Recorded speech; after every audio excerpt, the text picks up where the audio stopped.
Welcome to Bespoke Diaries. Today's article is on You Are Not Alone, by Ntege Shalif, writer, author, USA. These, one's addictions and the people around them make up one's life. Laying in bed, with a laptop next to him, in total darkness, the window drapes were meant to allow in rays of light. He kept pressing next and next after every episode ended. Usually, it would have taken him a week to go through a whole season, but now it takes hours. The only time he ever moved out of bed was to take a leak, open the bread, a bag of crisps or a bottle of Coke. There were breadcrumbs and potato crisps filled in his bed sheets. But this could not bother him, as long as he could try to blow some whenever he was uncomfortable or shake the bed sheets whenever he got out to pee. Everything was right. In the first 2 weeks, he could go out of bed to cook, but when there was no more food in the fridge, he started eating all the cereal he could find. What started as a lazy day, had become a lazy illness. All this started after a loss for the 4th time. He knew it as a fact that for a good plan, one with guaranteed success, one must plan for everything. Well, everything. You have to think about it every passing hour. You have to think about it every passing day. You keep playing it in your head, and in every scenario, you get to know what might go wrong and you plan for that too. You tell no one about your plan because people are not shaded with paint to identify who will support you and who won't. From high school, he had a plan. A great plan. Well, it was to take a few years to see it through, but it was the right plan.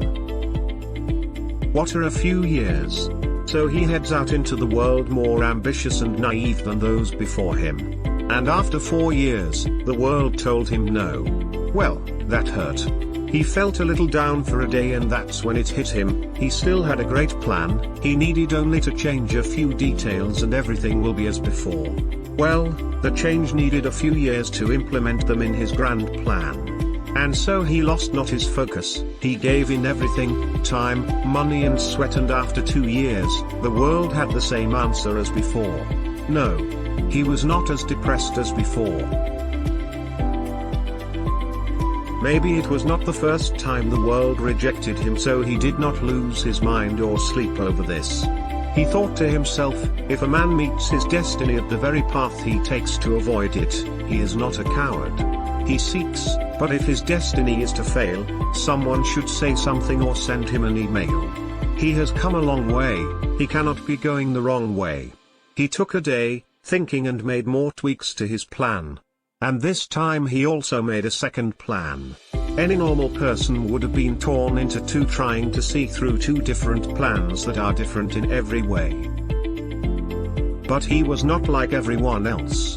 And with his faith in a strong being called the Creator and Greek astrology, nothing could keep this Gemini down. Nothing.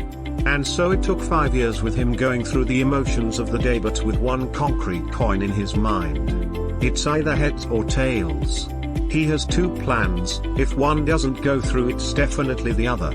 But something strong believers forget is that while they have their plans, the beings they believe in also have their plan, and at the end of the 5-year mark, the world told him no, twice. Now that's personal, that's the only thing that shakes one's belief in the existence of a strong being. But that cannot be it. If he pissed off the Creator in the previous life, the Creator cannot be still holding a grudge. It can't be. It's impossible. So is it him? Isn't he good enough? But he's Gemini. It's an insult to even think that. How stupid can some people think of a Gemini? No. No. Like that song on the radio, you have to try. Try again. He had to try again, so he drew a new plan, and he accounted for everything. Okay, not everything. This was a great plan. The best, so he did not account for failure. And 2 years later, him marking off the checkpoints without even checkpoints or a second to breathe or blow candles on a cake, walking on a snowy day and a summer hot day like they are the same, like he lost his emotions or his senses, the world had the same answer.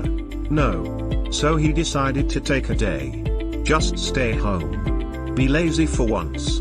And that's how we got to 5 weeks of him watching all those TV shows and series.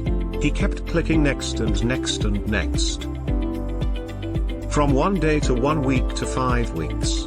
There was no more food in the apartment. He was too lazy to cook. How was he ever going to go buy more food?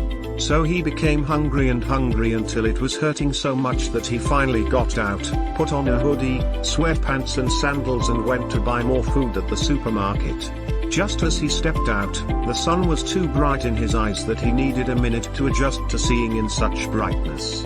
There was a change in the air. He realized how bad he smelled. He hadn't taken a bath, but who cares? He bought a lot of things to last a year. While he was moving, all he could see were people rushing from nothing to nothing. Whatever it is, it doesn't matter. They are even going to die someday. The homeless man a few blocks from the supermarket, why even bother giving him his change, just to prolong his misery? Just to enable him to be homeless for a few more days. Seeing the world again made him want to die. Made him want to wish that everyone died. While walking back home, he realized, life is the biggest video game. The biggest ever made. The biggest to ever exist. It has the highest definition graphics, it never freezes, and it also has non-player characters. Those are the people you never interact with. Of course, like any video game, it has challenges. A lot of them with different levels of difficulty. Some players start with a lot of coins, and some start with none, but they all have to play through the challenges. The other thing he realized is that no one has life figured out. Hurt or pain is like oxygen, everyone has their share. Everyone is playing a game they do understand not. He was out and done paying. Years of anger, loss, pain, frustration, grief, all these emotions in his head added up to nothing. He was feeling nothing. He did not care if there was a bombing somewhere. He did not care if there was a landslide somewhere. He did not care at all. He finally got home, drank soda and ate some bread, and he pressed play on his laptop. It became 2 months, then 3, then 5. He had watched most and started repeating some. Slowly he became more and more lazy or weak, and even getting out of bed to pee was hard. Very hard. Like lifting a car with your bare hands. He did not want to move at all. He just wanted to stay in one place and laugh at the same jokes he had been laughing at and watch the same shows he had been watching the 1000th time. It was not stale to him, it was safe. Here he was comfortable and confident. Not one thing will disappoint him because he has already watched whichever episode that was playing like 80 times. The silent walls in his room will always be silent, and he will watch his shows, doze off and sleep, wake up and rewatch his shows forever. With every passing day, his brain began to fade away from him, lessening in ideas and thoughts. His thoughts became thinner and thinner. His bones weighed heavier and heavier, and his skin became dense and dense. It's not just that he had gained a little weight, it was like gravity on him was heavier and the earth was pulling him in. Hadn't it been for the bed between the two? One particular day, he was half dead, lying in bed, listening to the silent walls with his mind, or what was left of it, trying to conjure up a dream but in lack of thoughts. He had been half woke for an hour or maybe 5 minutes, he couldn't tell. The pain from his bladder was rising every second. What started as a lazy day had become a lazy illness that even when he tried to think about moving and getting up, it was like he weighed a ton and couldn't lift his own arm. This went on for some time until somehow, he pushed himself over the bed and fell on the carpet. To this day, it's a miracle and he still wonders where the energy came from, but the strongest belief is that there was someone or something that pushed him off the bed. It had to be. He was too weak to move his own fingers. He thought it in his mind, he tried to move them but they could not move. There had to be something or someone who pushed him off the bed. It's the simplest explanation. He got up, walked in darkness without turning on a light, and managed to reach the bathroom and relieve the pressure and pain from his bladder.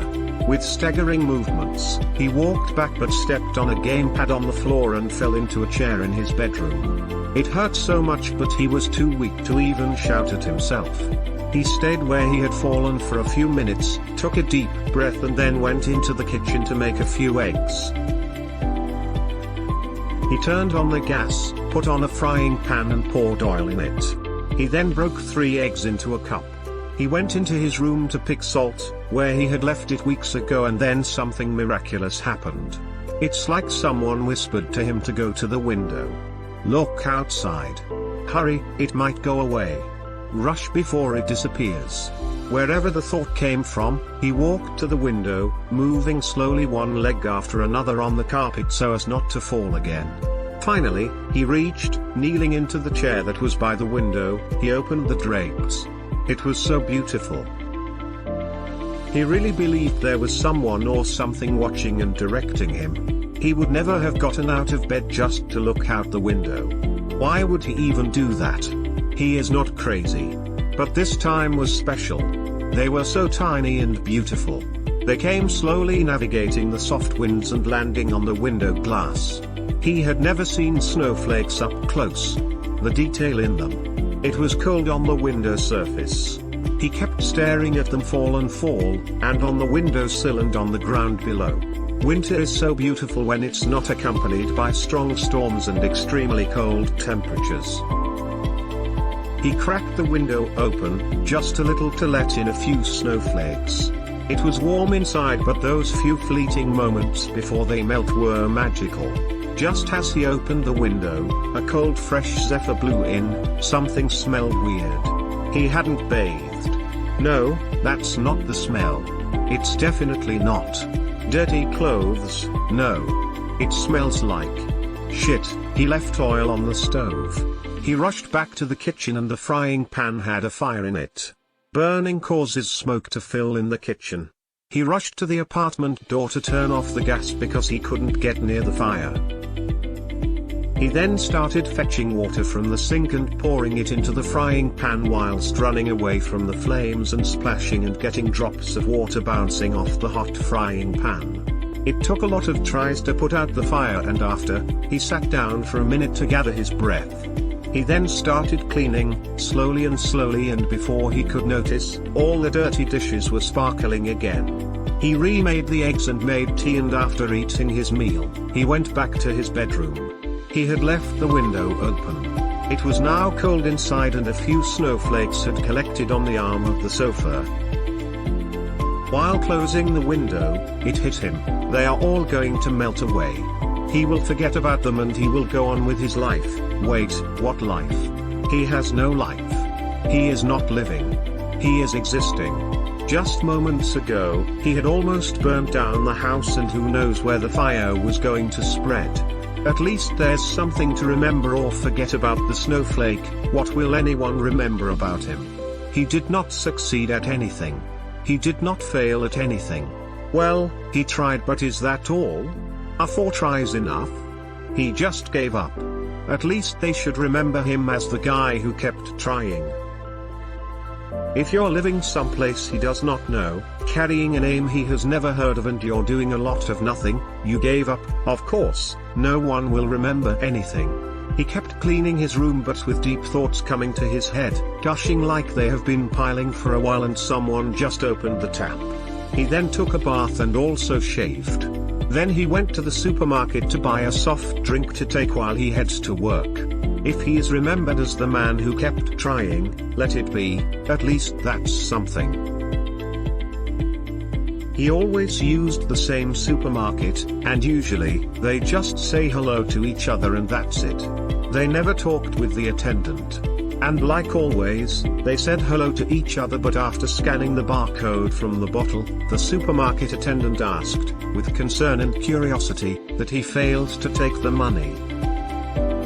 How have you been? It's been some time since I last saw you. In his eyes, you could really tell he was eager to listen to whatever he was going to say.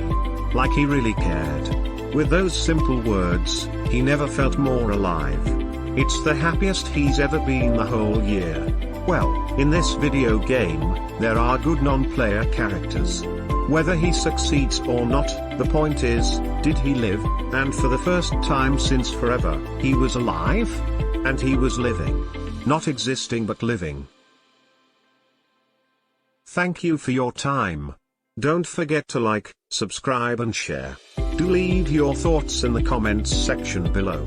For similar type of article, please reach us at contact@thebespokediaries.com, or you can visit our website www.thebespokediaries.com.